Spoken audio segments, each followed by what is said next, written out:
JBN, we keep you informed. I am Michelle Jones, and in the news, at least 2 people dead after 2 bus crash in St. Anne.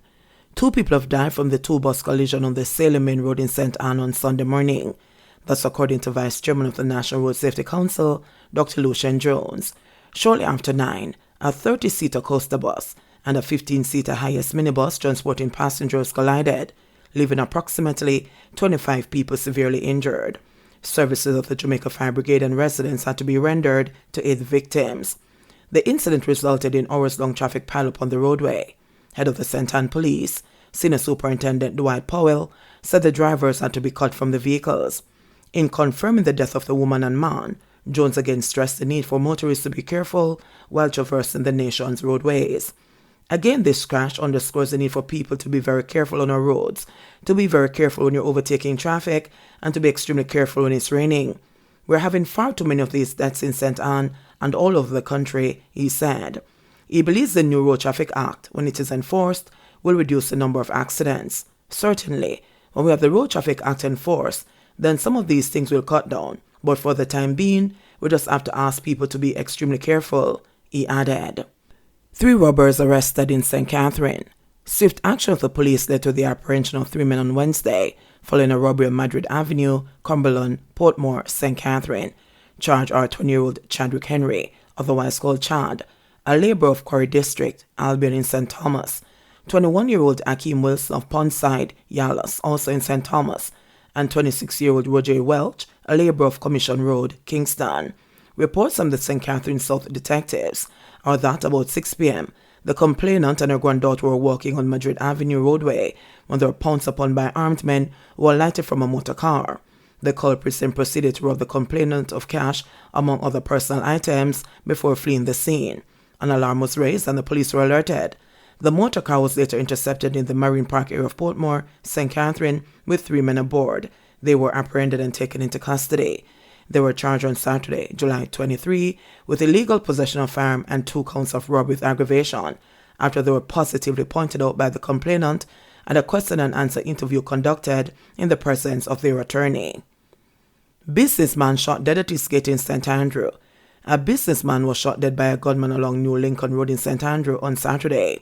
The deceased is 58-year-old Anthony Gordon, a furniture manufacturer of New Lincoln Road. Reports are that about 8 a.m., Gordon was standing at his gate when an armed man approached him and opened gunfire, hitting Gordon several times. It is reported that he succumbed to his injuries at the scene of the shooting. No motive for the murder has yet been established by the police, who are probing the development. 4 illegal guns seized in 1 week in Westmoreland. 4 illegal guns were seized in Westmoreland last week in a series of police operations. Last Sunday, the Westmoreland police also seized a revolver with 2.38 cartridges and 2 9mm rounds of ammunition during an operation in the District of Russia. A woman and a man, identified as Carol Booth and Levi Blake, were charged with illegal possession of a firearm and ammunition. On Monday, a 9mm Browning pistol containing 8 rounds was seized in Ricketts River, Frome. A man identified as Dino Congo was charged in relation to that seizure.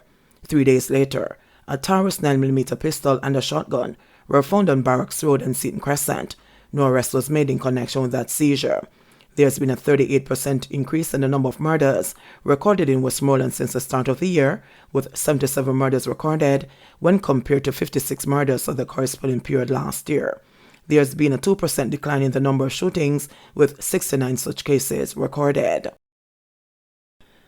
Police find gun and ammo under bed in Kingston 11. An illegal shotgun and 4 12-gauge cartridges were seized at Balmegi Avenue, Kingston 11, on Saturday, July 23. Reports are that about 10:30 a.m., a police team from the St. Andrew South Division conducted an operation at a premises. During a search, the weapon and the ammunition were found hidden under a bed. No one was arrested in connection with the find. However, investigations are ongoing, the police said. 63-year-old man charged with murder of Manchester woman. Detectives in Manchester have charged a suspect in relation to the death of 45-year-old Paula Saunders, whose body was found in Greenvale, Manchester, on Tuesday, July 12. Charged with murder is 63-year-old Robin Morris, otherwise called Zaza, a construction worker of Greenvale. Morris was held by the police on Friday, July 15. He reportedly confessed and was formally interviewed in the presence of his attorney on Friday, July 22, after which he was charged. His court date is being finalized. Saunders' body was found by residents about 8:50 a.m. Detectives who processed the crime scene revealed at the time that the hands and feet were bound and that the body was covered with logs. Devil hit with firearm, robbery and kidnapping charges. 28-year-old Stephen Roden, otherwise called Devil, a mechanic of Red Pond District, Fraser's Content, St. Catherine, was arrested on charge following an incident that occurred in Shearers Heights, Clarendon, on Tuesday, July 12. Reports from the Mapping police are that about 1:30 p.m., Roden and another man posing as police officers held up and robbed the complainant of one Toyota Wish motor car valued about $1.3 million, a cellular phone, cash amounting to $37,000 and $190. Roden and his accomplice then reportedly forced the man into a Toyota Prado motor vehicle and left with him against his will. The complainant was subsequently thrown from the motor vehicle in the vicinity of Bottles, St. Catherine. Roden was later arrested and subsequently charged with illegal possession of firearm and ammunition, robbery with aggravation, and kidnapping. His court date is being finalized. Jamaica confirms second case of monkeypox. Jamaica has recorded a second case of monkeypox. In a release, the ministry said, "This is another imported case in a male traveler who recently returned to the island from New York. The patient is now in isolation and is in stable condition. The case is being investigated and contact tracing has begun." In the meantime, the ministry said Jamaicans are again being urged to remain vigilant by heightening their adherence to the infection prevention measures for COVID-19, which are effective in limiting the spread of monkeypox. The measures were listed as frequent hand washing or sanitization, mask wearing, and physical distancing. Police believe arson behind a blaze at St. Catherine Parish Court Admin Building. The police suspect that a second fire in less than 2 months at the administrative building of the St. Catherine Parish Court in Spanish Town may have been a case of arson. Dozens of files have reportedly been damaged. A police investigator said the area was no crime scene but declined to give further details. A spokesperson at the Spanish Town Fire Station said the blaze was extinguished sometime after 9 o'clock Sunday morning. The official said the station was alerted about 7:34 a.m. on Sunday after fire was observed coming from the court building where records are kept. It is unclear what started the fire in the building that forms part of the historic Emancipation Square, where the St. Catherine Municipal Corporation headquarters is also located. The fire official said investigations have started. On June 14, a blaze was confined to the roof, which is yet to be repaired. The cause remains unknown. That fire came amid mayhem that day throughout the old capital that prompted the imposition of a brief state of public emergency. PM urges MPs not to use politics in recommending for social housing. Prime Minister Andrew Holness is imploring members of Parliament, MPs, to avoid being politically biased when recommending impoverished Jamaicans for the government's new social housing program. The program, which was established in 2018 by Holness as a component of the Housing, Opportunity, Production and Employment Hope program, is aimed at improving the housing conditions of the poor and disadvantaged in the country. In addressing the handing over ceremony of a house under the program in Post Road, Woodall, Clarendon on Wednesday, Holness said more persons in need should benefit from the program.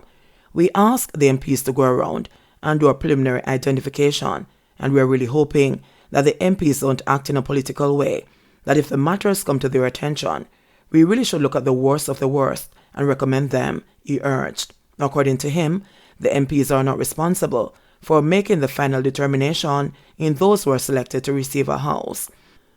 So the MPs will gather 5 names per year, and some of them even send in 20 names, and they leave it up now to a committee of technical experts in the Ministry of Economic Growth and Job Creation in the Housing Department that go through them to make sure that the established criteria for benefits that are set are met. Once that is the case, we send out field officers to come and look. They investigate. They go to other members of the committee, ask and find out about the land Holness outlined. Meanwhile, the Prime Minister noted that under the upcoming national census, more information will be ascertained on housing conditions of Jamaicans. This, he said, will help the government with better fiscal planning. In the census, they usually take up information on housing. I'm going to ask them specifically to look at persons whose housing would be below that we would consider minimum standard, so that we can get an idea of what the budget should be to help the most vulnerable in the society, he stated. My feeling is not statistically proven, but based upon all that I've seen, there could be as many as 10,000 households in Jamaica that would be in need of some type of social housing intervention. It may not be a full house. It could be the provision of land so that they could build on it. Some people may need short-term rental in transition to owning a house, and then the bulk could need this type of intervention. Holness informed. He noted too that the social housing intervention is not only for single families, as the government is also using the program to intervene in what is referred to as big yards or tenement yards, where the situation is a little more difficult. As of Wednesday, July 20, a total of 75 housing units had been completed under the program, benefiting over 379 individuals across 37 constituencies. Currently, there are 75 active construction projects in 31 constituencies. It is expected that all the projects will be completed by the end of this financial year, 2022-23. Additionally, 177 units are expected to commence within this financial year. 136 new COVID cases, 1 death. Jamaica's recorded 136 positive COVID-19 cases over the last 24 hours. 75 females and 61 males were found to have COVID out of a total of 628 tests conducted. This represents a positivity rate of 23.1%. 1 death was reported, an 85-year-old male from Hanover, whose death was previously under investigation. There were 117 recoveries. The number hospitalized is 103, with 26 of those moderately ill and 4 severely ill. 1 patient is reported to be critical. And in sports news, Fraser-Pryce wants to continue to test their limits.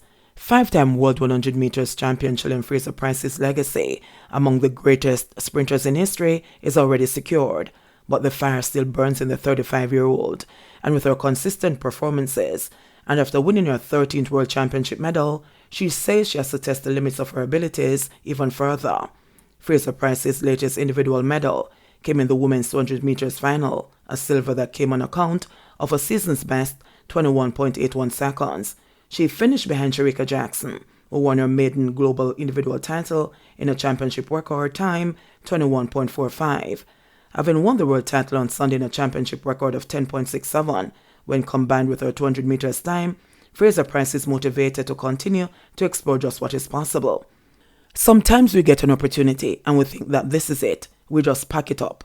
But I really think that I owe it to myself to see how far I can go as a sprinter and continue to transcend what I thought was possible for a woman, especially after having a baby and after turning 30, Fraser-Pryce said in Thursday's post-game press conference.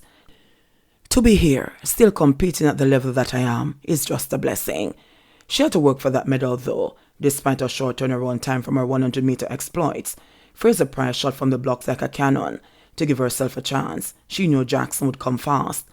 I felt heavy. I was really tired mentally, but I talked myself into this run. I knew that it was going to be a tall order to come out here and do something special. But I'm really glad that I competed, Fraser-Pryce said. I ran that corner and I got straight, and I held on for dear life because I knew Shericka was behind me. After seeing her run in Kingston, I knew she was in great shape for this 200 meters, and I just wanted to make sure that I had a good run. For me, I've worked really hard, and I've always believed in myself. I couldn't care less what anybody thinks about what I need to do, or when I should hang up my specs or any of that. I'm so focused on transcending my abilities and making sure that every time I step out on the line to compete, I'm going to compete aggressively, she said. And in football news, first team to be promoted to next season's JPL to be known today. The first team to be promoted to the Jamaica Premier League for next season will be known today, when Western Jamaica-based teams Falkland FC and Falmouth United clash in the Jamaica Football Federation National Tier 2 competition return leg semi-finals at Droxall, starting at 3:15 p.m. The team had played out to a 0-0 during the first leg that was played a week ago at the same venue, and today's encounter must produce a winner who will join the JPL when it kicks off later this year. 2 games were originally scheduled to be played today. The game between Treasure Beach FC and Chapelton Maroons who are leading the St. Elizabeth-based team 2-1 after their first game, has been postponed tentatively until Wednesday after medical concern by the JFF Competitions Committee, following representation by Treasure Beach FC and their doctor that 12 players were exhibiting signs of a viral illness, a release from the JFF said yesterday. Meanwhile, both teams in today's game are confident of victory and a place in the Premier League, joining Montego Bay United as teams from Western Jamaica. Last week's 0-0 draw was the second stalemate between the two teams this season, after they played out to a 1-1 draw in the first week of the season back in early June. Falkland FC were cruelly denied promotion to the Premier League in 2019 when they were well placed, but were docked points after using an ineligible player in their game against Mullines United, who advanced instead. JBN, we keep you informed. Please remember to subscribe, like, share, leave us a comment and click the notification bell to receive our daily news items.